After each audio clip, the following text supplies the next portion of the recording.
রাজধানীর মগবাজারের আদ্দিন হাসপাতালে press briefing চলছে, সেখানে কথা বলছেন হাসপাতাল কর্তৃপক্ষ। আমরা এই মুহূর্তে সরাসরি যুক্ত হচ্ছি সেখানে।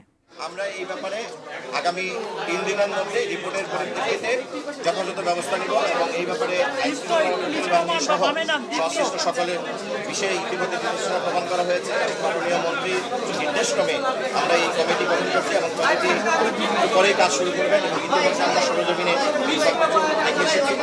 যদি এখন আপনাদের এই বিষয়ে কোনো প্রশ্ন থাকে আমরা প্রশ্ন উত্থাপন করতে পারি। মাননীয় ডিজি, আপনার কাছে একটি স্পেসিফিক প্রশ্ন করতে চাই। একটি রুমের মধ্যে আপনি বলছেন সাফোকেশন হলো, তা সাফোকেশন হওয়ার কতক্ষণ পর একটা বাচ্চা মারা যায়? অর্থাৎ এই সময়টিতে হাসপাতালের কোনো ডাক্তার নার্স তারা কি ওই রুমটিতে উপস্থিত ছিল না? এটা তো স্পষ্টভাবে আমরা বুঝতে পারছি একটি দায়িত্বের অবহেলা। আমরা দেখেছি ওখানে কর্তব্যরত সেবিকা ছিলেন, একটি সেবিকাদের টিম ছিলেন। Mr. Noodles, amazing taste. এবং আমরা জানতে পেরেছি যে ওই রুমে যখন কোনো বাচ্চা অসুস্থ হয়, ওনারা হাসপাতালের যে প্রচলিত যে সিস্টেমটি আমরা দেখেছি যে ওনারা এই বাচ্চাদেরকে 5 তলায় এনআইসিইউতে চিকিৎসার জন্য পাঠান।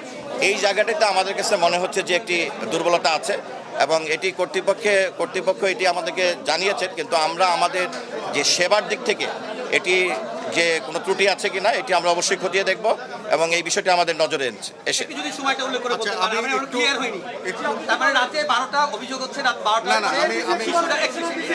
রাত 12টার পর শিশুরা অসুস্থ হওয়া শুরু করে, তাদের ভমিটিং টেন্ডেন্সি শুরু হয়। এরপরে হাসপাতাল কর্তৃপক্ষ কি ব্যবস্থা নিয়েছে রাত 12টা থেকে সকাল 6টা, আমরা সেই বিষয়টি স্পেসিফিকভাবে জানতে। আমরা আপনি যে সময়টির কথা বলছেন যে ভোরবেলার যে সময়টি, এই সময়টির ভিতরে ওখানে যে সেবাপ্রাপ্ত শিশুরা ছিল আর উপরে যে সেবাপ্রাপ্ত এনআইসিইউতে শিশুরা ছিল, এর ভিতরে কোনো গাফিলতি হয়েছে কিনা এটি আমরা কঠোরভাবে আমরা এটি অ্যাড্রেস করি। আচ্ছা, আমরা যে জিনিসটা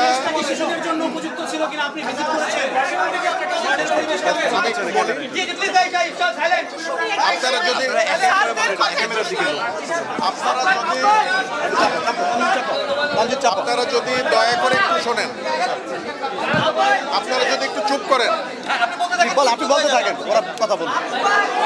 আমরা যে ঘটনাটা জানতে পারছি সেটা হলো যে প্রথম রাত 2টার সময় বাচ্চার কোনো একজন গার্জিয়ান বাচ্চাদের ঠান্ডা লাগছে বলে এসি অফ করতে বলা হয়। এসিটা 1 ঘন্টা অফ ছিল, তাহলে হলো 3টা। 4টার সময় প্রথম বাচ্চাটা অসুস্থ হয়, একটা বাচ্চা কান্নাকাটি করে অসুস্থ হয়, তখন নার্স ওই বাচ্চাটাকে এনআইসিইউতে নিয়ে যাওয়ার 15-20 মিনিট বা আধা ঘন্টা পর বাচ্চাটা আবার ইমপ্রুভ করার পর তাকে আবার এই ভিকটিম এরিয়াতে নিয়ে আসে। এখানে আনার পর তখন হয়তো ধরেন 4:30 বা 4:45 এরকম বাজে। 6টার সময় নার্স খেয়াল করেন একজন বাচ্চা মারা গেছে, তাকে সাথে সাথে এনআইসিইউতে নেয়। সাবসিকুয়েন্টলি বাচ্চাগুলো খারাপ হতে থাকে, পরবর্তীতে সব বাচ্চাগুলোকেই এনআইসিইউতে নেওয়া হয় এবং দুঃখজনকভাবে এনআইসিইউতে তাদের মৃত্যু হয়, 6টা বাচ্চা। এখন স্বাভাবিকভাবে এখানে আমি একটু বলি, এখানে আইন প্রয়োগকারী সংস্থার লোকজন আছে, বিভিন্ন ল এনফোর্সিং এজেন্সির মানুষজন আছে, আমাদের ডিজি হেলথের আমরা কর্মকর্তারা আছি, আমাদের স্বাস্থ্য মন্ত্রণালয়ের মাননীয় সচিব মহোদয় আছেন। তো তদন্ত যেটা এখনই আমরা তদন্ত করে সব কিছু তো আমরা বলতে পারবো না। আমরা যেটুকু বলতে পারি সেটা হলো যে 6 জন বাচ্চার সাডেন মৃত্যু, এটা চিকিৎসাজনিত কোনো জটিলতায় আমাদের মনে হয় না। মানে পরপর 6 জন বাচ্চা একই সাথে মারা যাবে, এখানে কোনো একটা টেকনিক্যাল ফল্টের কারণে এই ঘটনাটা ঘটছে বলে আমরা মনে করি এবং এটার জন্য ডাক্তার হওয়ারও দরকার নাই। এটা খুব সাধারণ একটা কমন সেন্স কাজ করবে যে 1 ঘন্টা বা 2 ঘন্টার মধ্যে 6টা বাচ্চা হঠাৎ করে কেন মারা গেল।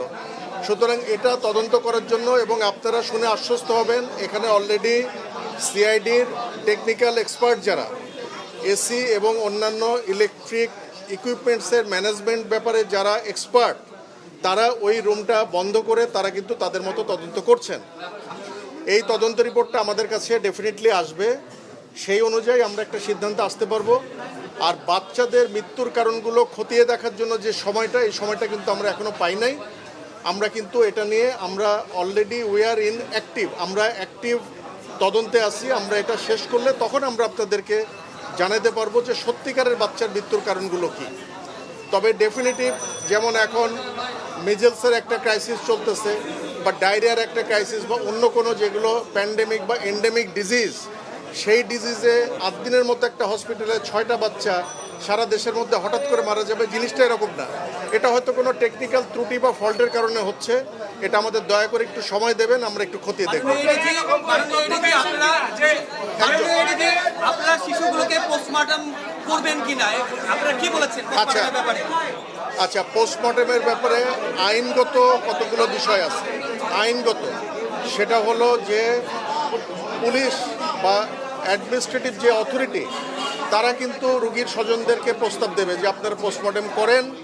পোস্টমর্টম করলে আইনের তদারকিটা এবং আইনের লাস্ট এন্ড বিচারিক কার্যক্রম এটা সুষ্ঠুভাবে হবে। কিন্তু অনেকেই যে বাচ্চাগুলো যারা মারা গেছে, অনেকেই বাচ্চার গার্জেনরা আমাদেরকে বলছে যে ওনারা এই ছোট বাচ্চার পোস্টমর্টম করাতে ইচ্ছুক না।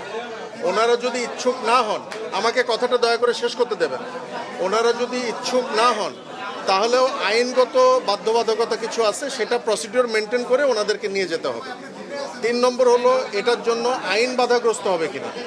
আমরা আমাদের ডিসি রমনার সাথে কথা বলছি যে পোস্টমর্টেম হলে ভালো, পোস্টমর্টেম যদি নাও হয় তাহলে এই তদন্ত কার্যক্রম যেভাবে চলা সেভাবে চলবে এবং এটা আইন আদালতের সর্বোচ্চ পর্যায় পর্যন্ত যাবে।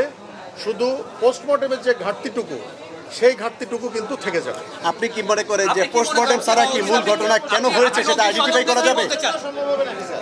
পোস্টমর্টেম ছাড়া মূল ঘটনা আইডেন্টিফিকেশন করা ডিফিকাল্ট, কিন্তু তখন আইন আদালত যে কাজটা করবে সেটা হলো সার্কামস্টেন্সিয়াল এভিডেন্সের উপর ভিত্তি করেই এই আইনের গতি পথ নির্ধারণ হবে।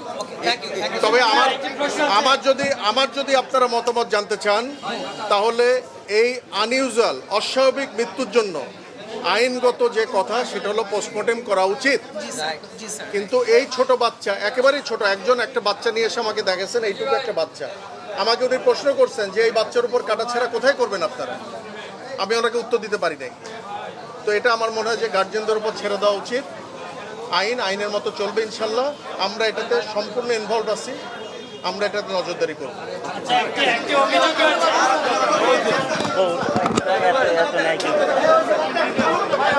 কাটটা পড়ছে এটা।